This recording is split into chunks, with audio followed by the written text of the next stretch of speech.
Hello friends, तो कैसे हैं आप लोग। आपका स्वागत है हमारे HTML ट्रेनिंग सेशन में। आज हम बात करेंगे HTML लिस्ट के बारे में। जैसे आप अपनी नोटबुक में लिस्ट बनाते हैं, वैसे ही HTML लिस्ट का यूज वेब पेज पर इंफॉर्मेशन को ऑर्गेनाइज करने के लिए होता है। HTML में तीन तरह की लिस्ट होती हैं। इसमें सबसे पहले ऑर्डर लिस्ट।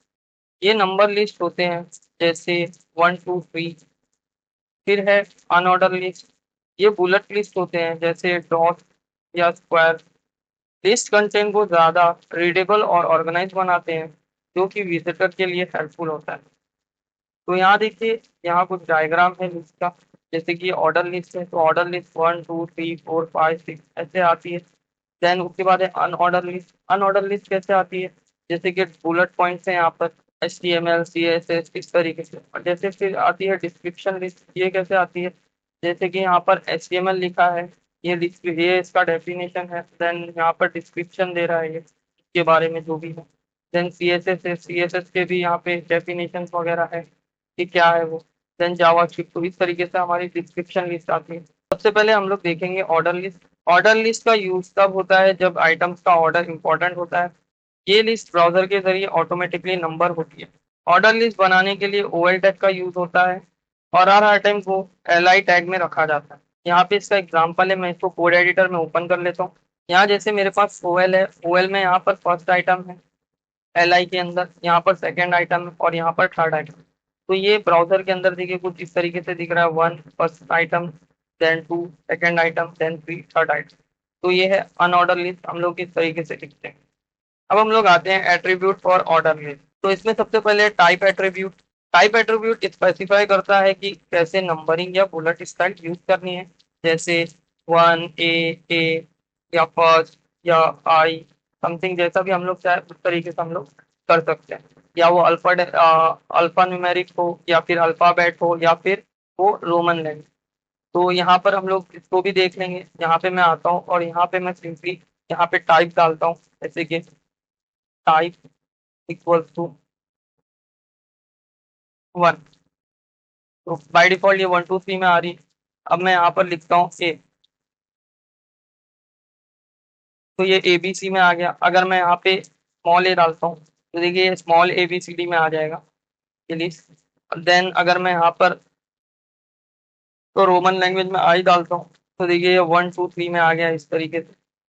देन अगर मैं सिंपली स्मॉल रोमन लैंग्वेज में जैसे लिखूंगा, यहाँ पे नॉर्मल आई डालता हूँ, तो देखिए 1 2 3 इस तरीके से ये लिस्ट आ जाएगी। अब मैं लिस्ट में यहाँ पर और भी लिस्ट बढ़ा देता हूँ। देखिए यहाँ पे और लिस्ट डाल देता हूँ।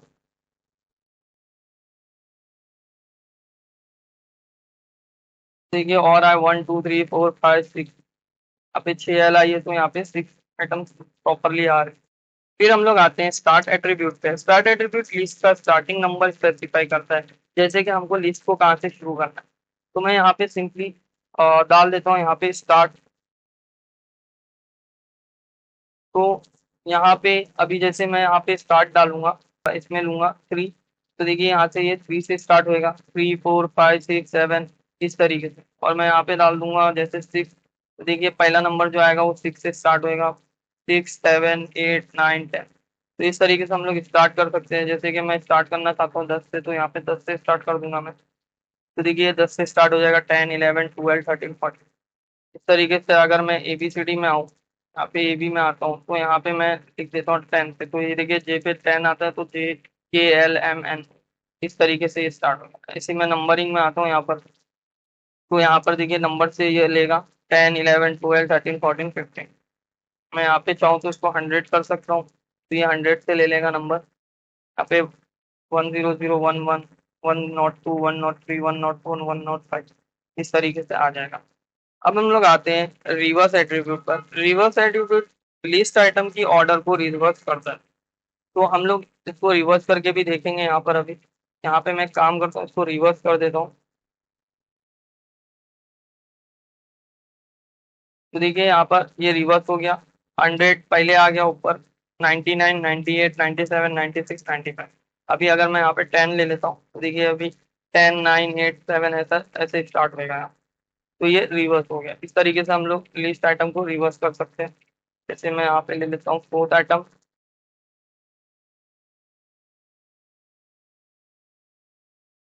यहाँ पे ले लेता हूँ मैं 6, यहाँ पे मैं ले लेता हूँ 6।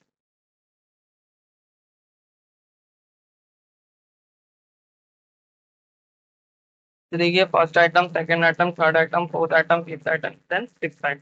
तो ये इस तरीके से आ जाएगा। अब हम लोग आते हैं अनऑर्डर लिस्ट पे। तो अनऑर्डर लिस्ट का यूज तब होता है जब आइटम्स का ऑर्डर मैटर नहीं करता। ये list bullet generally small black circle का यूज करते हैं डिफॉल्ट मार्कर के रूप में। अनऑर्डर लिस्ट बनाने के लिए हम यूएल टैग का यूज करते हैं और हर आइटम को हम लोग एलआई टैग में यूज करते हैं। तो एलआई टैग के अंदर हम लोग इसके अंदर भी एलआई टैग के अंदर ही आइटम को लिस्ट किया जाता है। तो अभी हम लोग इसको भी देखेंगे एग्जाम्पल के जरिए। तो यहाँ पे मैं अपना कोड एडिटर ओपन कर लेता हूँ, ये फर्स्ट वाला मैं बंद कर देता हूँ। अब देखिए यहाँ पे जो मेरी लिस्ट आ रही है वो कैसे आ रही है, यहाँ पर डॉट डॉट आप लोगों को दिख रहा है, यहाँ पे सर्कल डॉट मार्कर टाइप दिख रहा है, ये बुलेट पॉइंट है। तो मैं और भी यहाँ पे लिस्ट जैसे बढ़ा डालता हूँ, तो और लिस्ट ले लेता हूँ।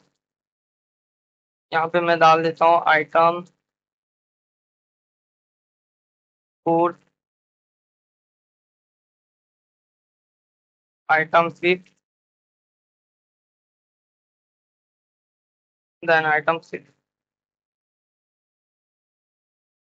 तो ये इस तरीके से अब यहाँ पर प्रेजेंट होगा item 1, item 2, item 3, item 4, item 5 और आइटम 6। अब हम लोग अनऑर्डर लिस्ट के एट्रीब्यूट देखते हैं। इसमें सबसे पहले आता है लिस्ट स्टाइल टाइप। तो list style type attribute specify करता है कि कैसे बुलेट स्टाइल यूज करनी है, जैसे कि डिस्क हो, सर्कल हो या स्क्वायर में हो। तो यहाँ पर मैं सिंपली काम करता हूँ, यहाँ पे मैं स्टाइल एट्रीब्यूट ले लूंगा।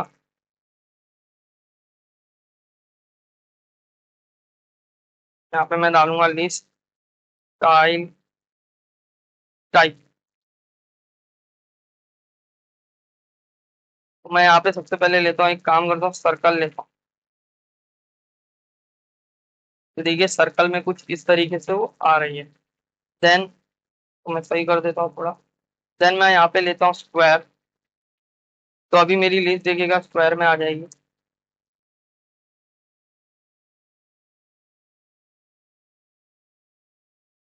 देखिए मेरी लिस्ट यहाँ पर स्क्वायर में आ गई। तो इस तरीके से हम लोग लिस्ट स्टाइल टाइप का यूज करके अपने जो बुलेट पॉइंट्स वगैरह है उन लोग को हम लोग, हमको सर्कल में रखना है, सर्कल में स्क्वायर में रखना है, स्क्वायर में या डिफॉल्ट पॉइंट्स में रखना है, तो वैसा भी रख सकते हैं हम लोग। अब हम लोग आते हैं डेफिनेशन लिस्ट पे। डेफिनेशन लिस्ट का यूज टर्म्स और उनके डेफिनेशन को लिस्ट करने के लिए होता है। ये डीएल टैग का यूज करके बनती है। इसके अंदर डीटी होता है, जैसे कि डेफिनेशन टर्म हम लोग उसको बोल सकते हैं, का यूज करके डिफाइन किया जाता है। और उन टर्म्स को डीडी डेफिनेशन डिस्क्रिप्शन का यूज करके दिया जाता है। तो हम लोग इसको भी एग्जांपल से देख लेंगे। मैं इसको कोड एडिटर में ओपन कर लेता हूँ। यहाँ पे आप लोग देख सकते हैं, यहाँ पे डीएल है, डेफिनेशन लिस्ट है यहाँ पर। फिर यहाँ पर दिया है डेफिनेशन टर्म्स दिया है, यहाँ पर जो भी टर्म्स रहेंगे, जैसा यहाँ पे लिखा है मैंने HTML, तो देखिए यहाँ पे HTML आ गया। अब मैं DT के अंदर लिख रहा हूँ, जो भी उसका डेटा डिस्क्रिप्शन वगैरह है वो मैं डाल रहा हूँ यहाँ पर। तो ये आ रहा है इसके अंदर। देखिए a market language for creating, तो मैं इसकी कुछ खसूसियात बता रहा हूँ उसके अंदर। तो ये प्रॉपर तरीके से आ रहा है। फिर यहाँ पर DT आ रहा है, वापस से देखिए CSS लिखा हूँ उसके अंदर। देन उसके बाद यहाँ पर DD लिखा हूँ, तो देखिए यहाँ पे भी CSS का डिस्क्रिप्शन बता रहा है। फिर देन यहाँ पर जावास्क्रिप्ट है, तो यहाँ पे देखिए जावास्क्रिप्ट आया। देन उसका यहाँ पे डिस्क्रिप्शन बता रहा हूँ, तो देखिए यहाँ पे उसका डिस्क्रिप्शन कुछ इस तरीके से आ रहा है। तो हम लोग इस तरीके से डेफिनेशन लिस्ट का यूज करते हैं। अब हम लोग देखते हैं नेस्टिंग लिस्ट। लिस्ट को दूसरी लिस्ट के अंदर नेस्ट कर सकते हैं, जो यूजफुल होता है सब आइटम्स क्रिएट करने के लिए मेन लिस्ट के अंदर।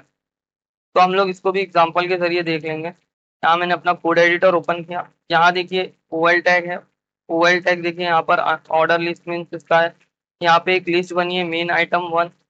देन यहाँ पर देखिए अनऑर्डर लिस्ट है, उसके अंदर दो लिस्ट है, सब आइटम 1, सब आइटम 2। देन उसके बाद देखिए यहाँ पर एक और लिस्ट है मेन आइटम 2। देन उसके बाद यहाँ पर देखिए सब आइटम 1, सब आइटम 2। इस तरीके से हम लोग इसके अंदर डाल सकते हैं। जैसे कि यहाँ पर आप लोगों को दिख रहा है मेन आइटम 1, ये ऑर्डर लिस्ट है, ये ऑर्डर लिस्ट है। इसके अंदर क्या है, अनऑर्डर लिस्ट आ रही है, सब आइटम 1, सब आइटम 2, इस तरीके से। अब हम लोग इसको चेंज भी कर सकते हैं, यहाँ पे मैं भी यूएल टैग यूज कर लेता हूँ और यहाँ पे जो मेरा इसको ओएल टैग कर लेता हूँ। तो हम लोग इसको भी इस तरीके से भी कर सकते हैं। तो देखिए यहाँ पे मेरी अब जो लिस्ट हो गई है वो अनऑर्डर लिस्ट हो गई। यहाँ पे मेन आइटम 1 हो गया और इसके अंदर जो है वो ऑर्डर लिस्ट हो गई है, 1 2 आ रहा है। यहाँ पे भी देखिए अनऑर्डर लिस्ट हो गया है ये, देन उसके अंदर जो आ रहा है वो ऑर्डर लिस्ट में आ रहा है।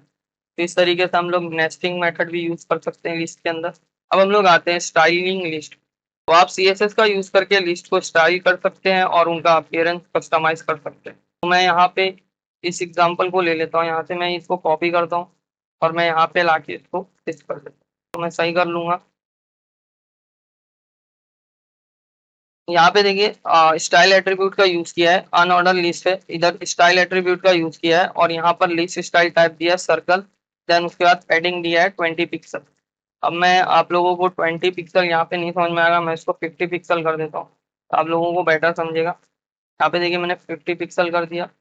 अब यहाँ पर जो LI है, ठीक है, LI जो है उसको आइटम 1, यहाँ पे देखिए आइटम 1 आ रहा है, आइटम 2 आ रहा है, आइटम 3 आइटम 3 आ रहा है। अब मैं यहाँ पे एक काम करता हूँ, उसको कलर देके देखता हूँ कि ये लेता है कि नहीं। यहाँ मैं कलर डालता हूँ, इसका कलर कर देता हूँ मैं पिंक। तो देखिए अब जो मेरी UL टेक्स्ट का जो मेरा कलर है वो क्या हो गया, पिंक कलर का हो गया यहाँ पर। यहाँ मैं इसको ब्लू कर देता हूँ।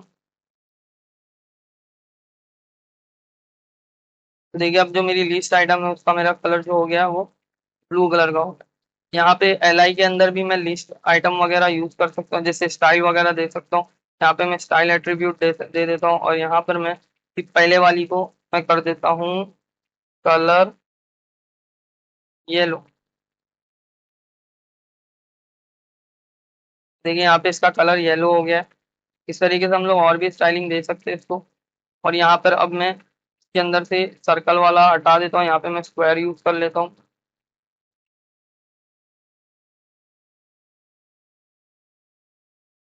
देखिए यहाँ पे अब स्क्वायर में आ गया, मैं इसको हटा देता हूँ और मैं यहाँ पे OL टैग ले लेता हूँ। देखिए यहाँ पे OL टैग में भी 1 2 3 आ गया। इस तरीके से हम लोग अपनी लिस्ट को स्टाइलिंग दे सकते हैं। तो दोस्तों ये थी HTML लिस्ट के बारे में जानकारी। लिस्ट का यूज करके आप अपने कंटेंट को नीटली और ऑर्गेनाइज तरीके से प्रेजेंट कर सकते हैं। अगर आपको कुछ और जानना है तो आप कमेंट में पूछ सकते हैं। Keep smiling and happy coding. Thank you.